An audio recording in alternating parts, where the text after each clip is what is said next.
तर आपण पुरणपोळी ठेवून घेऊया। हे आपल्या पहिल्या 2 पुरणपोळी आहेत। भरपूर पुरण भरलेले आहेत। आज आपण बघणार आहोत पुरण कसं करायचं ते। तर मी ही एक ग्लासभर हरभऱ्याची डाळ घेतलेली आहे। स्वच्छ निवडून घेतलेली आहे। आता डायरेक्ट कुकर मध्ये टाकलेली आहे। ह्याच कुकर मध्ये तिला मी धुवून घेणार आहे। इथे कुकर मध्ये पाणी घेतलेलं आहे। तर स्वच्छ डाळ सोळून घ्यायची आहे आणि 2 ते 3 पाण्याने धुवून घ्यायची, म्हणजे त्याच्यावरती जर काही पावडर लावलेली असेल तर ती निघून जाते। 2 ते 3 पाण्याने डाळ स्वच्छ धुवून घेतली आहे। आता आपण जेवढी डाळ घेतली त्याच्या दुप्पट पाणी टाकणार आहोत आणि डायरेक्ट ह्याच्या शिट्ट्या घेणार आहोत। तुम्ही डाळ जर भिजवलीत तर मग 1.5 पटच पाणी टाकायचं। तर आता ह्याला झाकण लावूयात आणि छान 4 ते 5 शिट्ट्या घेऊन ही डाळ शिजवून घेऊयात। आता इथे आपण पुरणाला लागणारी कणिक मळून घेऊयात। तर पीठ घेतलेलं आहे गव्हाचं आणि त्यात थोडं मीठ टाकलेलं आहे। आधी ते कालवून घेऊयात आणि नंतर त्यात पाणी टाकूयात आणि मिक्स करूयात। थोडं मिक्स झाल्यानंतर मग हाताने मळून घेऊयात।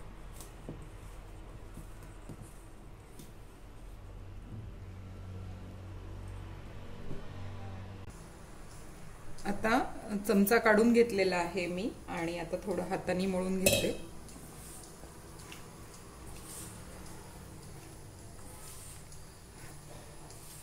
ही कणिक आपल्याला सैल मळायची आहे, पण आता मळताना मी थोडी घट्टच मळणार आहे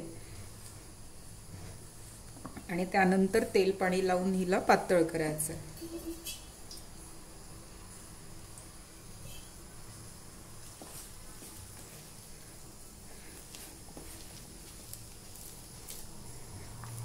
तर ही आपली कणिक आता बऱ्यापैकी मळून झालेली आहे। मी कणिक मळायला नेहमी बाउल घेते, त्यामुळे थोडा पसारा कमी होतो। आता जसं हवं तसं हिला पातळ करू शकता। आता तर मी हिला तेल लावून असंच ठेवणार आहे, थोडं पाणी लावून तेल लावून, कारण आपल्याला ह्याच्या पुरणपोळ्या करायच्यात, त्यामुळे मी सैलसर कणिक मळत असते। थोडं असं दाबत दाबत हिला छान मळून घ्यायचंय। आता थोडंसं तेल घेतलेलं आहे आणि या गोळ्याला तेल लावून ठेवणार आहे। 10 ते 15 मिनिटं हिला असंच मुरू द्यायचंय आणि मग पुन्हा मळून घ्यायचंय। कणिक जेव्हा चांगली मळली जाते तेव्हा त्या भांड्याला पण काही कणिक राहत नाही आणि कणकेवरती एकदा चकाकी पण येते। पुरणपोळ्यांची कणिक आहे त्यामुळे मी तेल लावलेलं आहे। जर साध्या पोळ्या करायच्या असत्या तर ह्याला तेल लावलं नसतं। आता हे झाकण ठेवून 15 मिनिटं अशीच मुरू देत। इथे हरभऱ्याची डाळ उकडायला टाकलेली होती, तर 4 ते 5 शिट्ट्या घेतल्यानंतर आपण आता कुकरची वाफ गेलेली आहे, तर कुकर उघडून बघूयात। तर अशा पद्धतीने आपली डाळ छान शिजलेली आहे। ह्यात थोडं पाणी आहे, मी हे या डाळीतच आटवून घेणार आहे आणि कढईत आपण हिला चटका देऊन घेणार आहोत। इथे मी कढई तापत ठेवलेली आहे, त्यात थोडंसं तूप टाकणार आहे, ज्यामुळे की खाली चिटकणार नाही। गॅस मोठा करते आणि जी डाळ शिजलेली होती ती मी ह्या इथे टाकून देते। या डाळीत थोडं पाणी आहे, मी ते आटवून घेणार आहे।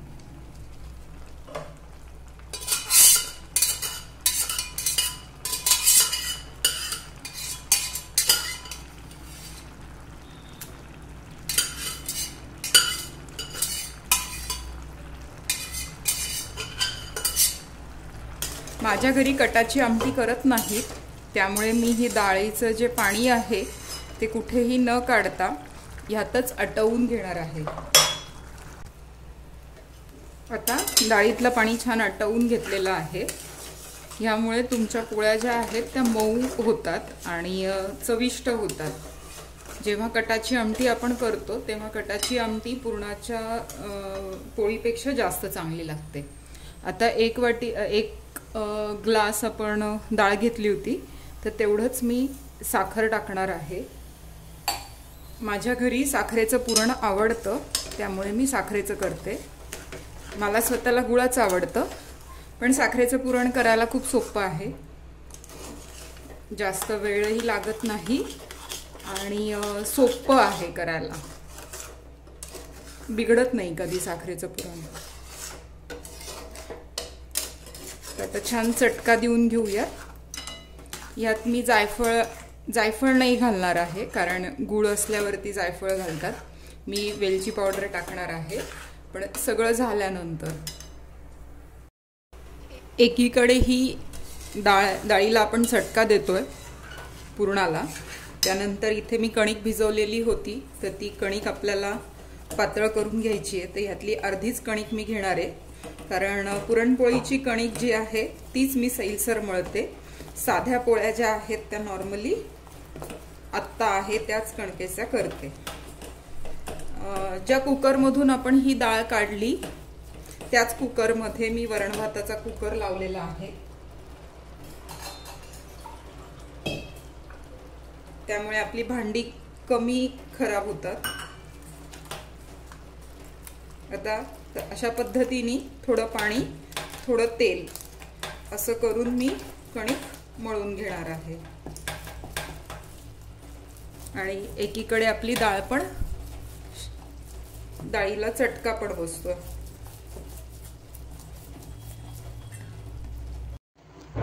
तर आता तुम्ही डाळ बघू शकता छान कोरडी होत आली आहे आणि एकीकडे कणिक सुद्धा मळून घेतलेली आहे। आता इथे पुरण छान परतून घेतलेलं आहे आणि आता त्याचा गोळा पण व्हायला लागलेला आहे। तर तुम्ही आधीचं पुरण आणि आत्ताचं जे पुरण आहे ते बघू शकता। तर ही डाळ आणि साखर चांगलं परतलं गेलेलं आहे। तर आता मी गॅस बंद करणार आहे आणि वेलची पूड टाकून घेणार आहे। जेव्हा आपण साखरेच्या गोष्टी करतो तेव्हा त्याच्यात वेलची टाकतात आणि जिथे गूळ असतो गोडीला तिथे जायफळ टाकतात। काही जणांकडे सुंठ पावडर वगैरे टाकण्याची पद्धत पण आहे। तर आता हे गॅस बंद केल्यानंतर मी वेलची पूड टाकलेली आहे। पिठी साखरेबरोबर ती वाटलेली आहे म्हणून मी इतकी टाकलेली आहे। आता तुमचा चमचा जो उलटणं आहे ते देखील सरळ उभं राहतंय, म्हणजे आपलं पुरण झालेलं आहे। माझ्याकडे पुरण यंत्र नाही आहे पुरण वाटण्यासाठी, त्यामुळे मी ही चाळणी घेतलेली आहे किंवा गाळणी आहे। तर ती पातेल्यावरती ठेवलेली आहे आणि एका फुलपत्राने हे छान आता बारीक करून घेणार आहे। इथे पुरण वाटून घेतलेलं आहे आणि वरची जे आहे वाटून तर ते एवढं उरलेलं आहे।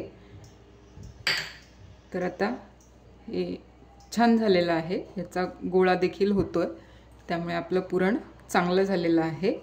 ह्याला थोडंसं थंड होऊ देते आणि मग पुरणपोळी लाटायला घेते।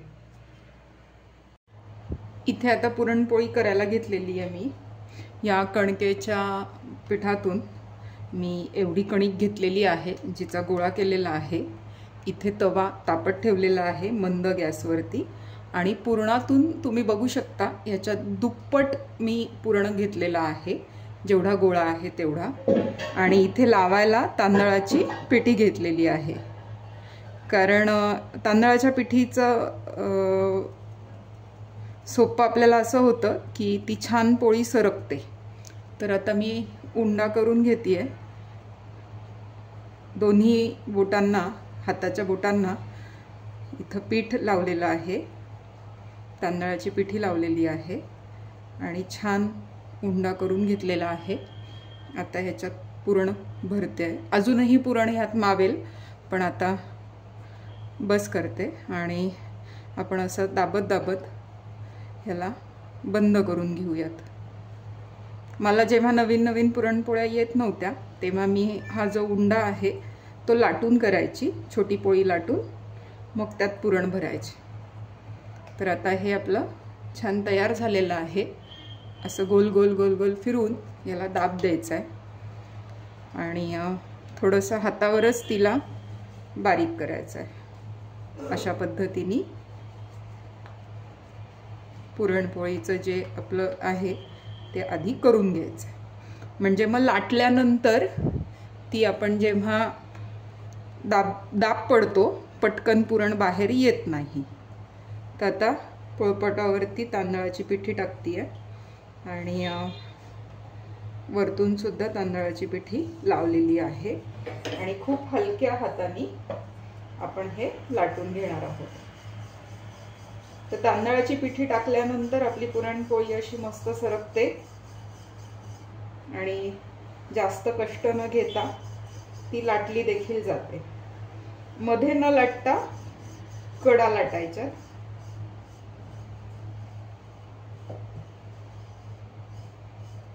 तर अशा पद्धतीने जर तुम्ही केलं तर तुमची लगेच पुरणपोळी तयार होईल. झाली आपली पुरणपोळी लाटून. तवा अजून गरम व्हायचा आहे, थोडासा तापवून घेते. तोपर्यंत मी कॅमेरा ॲडजस्ट करते. आता तुमच्याकडे जशी पुरणपोळी आवडते त्या पद्धतीने तुम्ही करायचं. कारण स्वयंपाकात असं आहे की आपल्याकडे काय आवडतं, आपल्या घरच्यांना काय आवडतं त्या पद्धतीने आपण हा स्वयंपाक करायचा असतो. तर आता ही जी लाटलेली खाली बाजू होती पोळपाटावरती ती मी तव्यात टाकलेली आहे. आता गॅस मोठा केलेला आहे. जोपर्यंत ह्याला एका साईडनी म्हणजे फोड येणार नाही तोपर्यंत ह्या पुरणपोळीला उलटायचं नाही आहे. मी गॅस मोठा केलेला होता, आता बारीक करतेय पूर्ण. आणि आता पुरणपोळीला बघा तुम्ही फुगवटा आलेला आहे. तर जे पुरणाचं चटका दिलेलं उलटणं होतं तेच मी घेणार आहे. ते फक्त सरकवायचं आहे आणि इकडून पुरणपोळीला बाहेर घ्यायचं आहे आणि उलटी करायची आहे. ही पुरणपोळी जास्त फुगण्याची अपेक्षा करू नका, कारण भरपूर पुरण भरलेलं आहे. ही फुटते, पण फुटली तरी काही हरकत नाही आहे. आपली मऊसूत पुरणपोळी व्हायला हवी आहे. आता तोपर्यंत मी इकडे पुढच्या पुरणपोळीची तयारी करते. ते इकडे उंडा तयार झालेला आहे. जर तुमचं कणिक आणि हे सगळं छान मळून आलं तर पुरणपोळ्या कष्टदायक होत नाहीत. तर हिला फक्त सरकवायचं आहे आणि जपून. आता ह्यातही देखील पुरण भरलेलं आहे पुढच्या उंड्यात. हिला फोडून घ्यायचंय म्हणजे हातावरती वाफ येत नाही आणि कडेकडेनी तिला भाजून घ्यायचंय. तोपर्यंत मी इकडे हा उंडा करून घेते.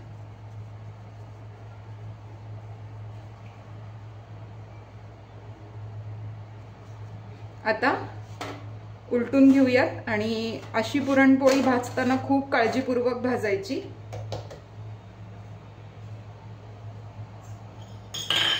आता मी तूप लावणार आहे. तर भरपूर तूप लावायचंय. पुरणपोळी पूर्ण भाजल्यानंतर मग त्याला तूप लावायचंय. तुम्हाला पिठूळ वाटत असेल, समजा पीठ जास्त वाटलं तांदळाचं, तर तुम्ही एका कॉटनच्या रुमालानी हे काढून घेऊ शकता. तर अशा पद्धतीने आपली पुरणपोळी छान भाजली देखील गेलेली आहे आणि टम्म फुगलेली आहे. आता ही काढून घेऊयात आणि पुढची पोळी लाटून घेऊयात. आता इथे दुसरी पुरणपोळी मी लाटती आहे. तुम्हाला पीठ कमी टाकायचं असेल तर टाकू शकता.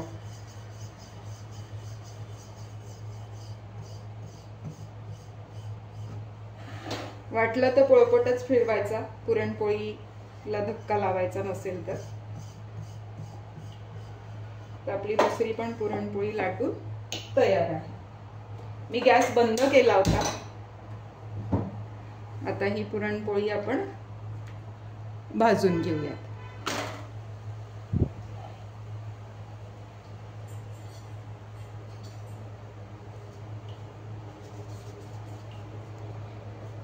ती पुरणपोळी भाजतीये तोपर्यंत लगेच मी पुढच्या तिसऱ्या पुरणपोळीची तयारी केलेली आहे.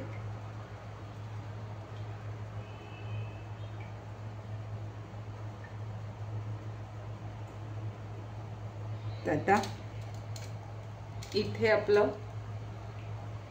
पुरणपोळी छान भाजतीये. एकीकडे मी पुरण भरण्याचा प्रयत्न करतेय.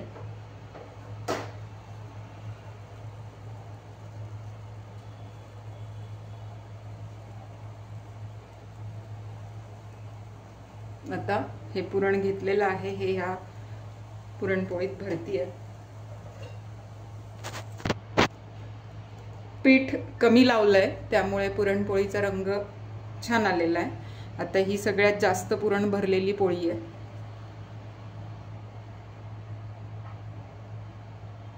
गॅस जो आहे तो एकदम मंद आहे.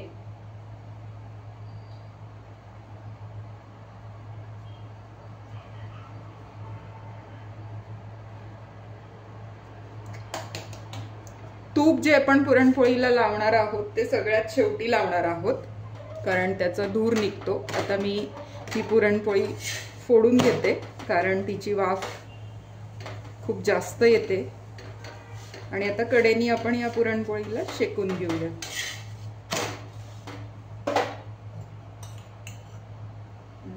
तूप लावून घेऊया.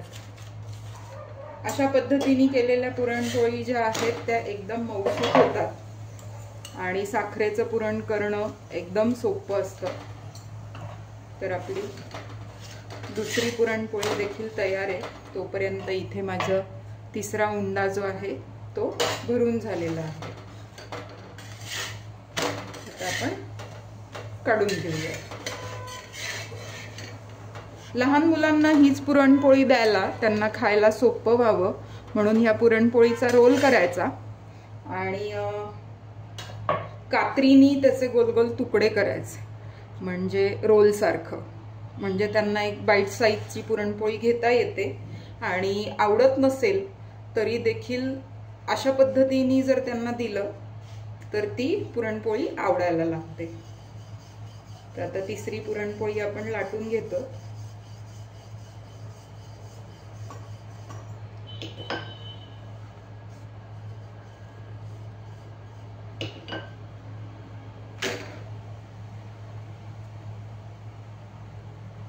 आता चौथी पुरणपोळी आपण करतो आहोत.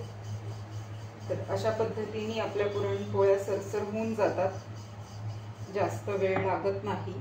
तर ह्याही पुरणपोळीत मी भरपूर पुरण भरलेलं आहे, त्यामुळे ही भाजायला थोडी काळजी घ्यायची आहे. आणि अशी पुरणपोळी फुटते पण चवीला खूप चांगली लागते.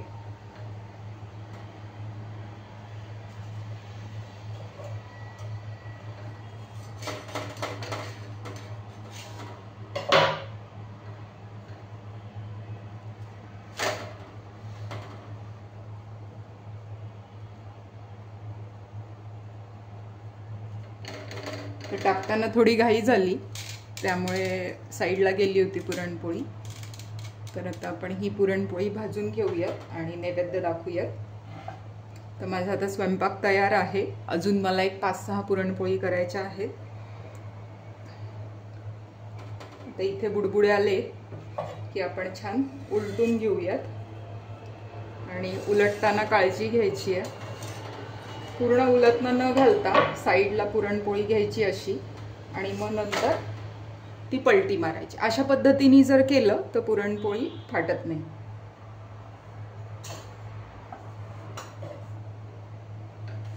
आणि पुरणपोळी जर फुगली तर कडेनी ती कच्ची राहते, म्हणून आपण कडेनी तिला भाजून घेणार आहोत.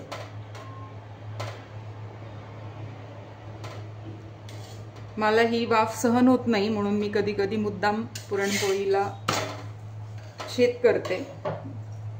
तर गॅस बारीक करूयात. आणि आपण तूप लावून घेऊयात. तर अशा पद्धतीने आपल्या पुरणपोळ्या तयार आहेत. तुम्ही नक्की करून बघा आणि कमेंटमध्ये मला सांगा की पुरणपोळी तुमच्या कशा झालेल्या आहेत. मला देखील गुळाचं पुरण आवडतं, पण तुम्ही अशा पद्धतीने पुरणपोळी करून बघा, खूप छान होतात. तर ही आपली गरमागरम पुरणपोळी तयार आहे.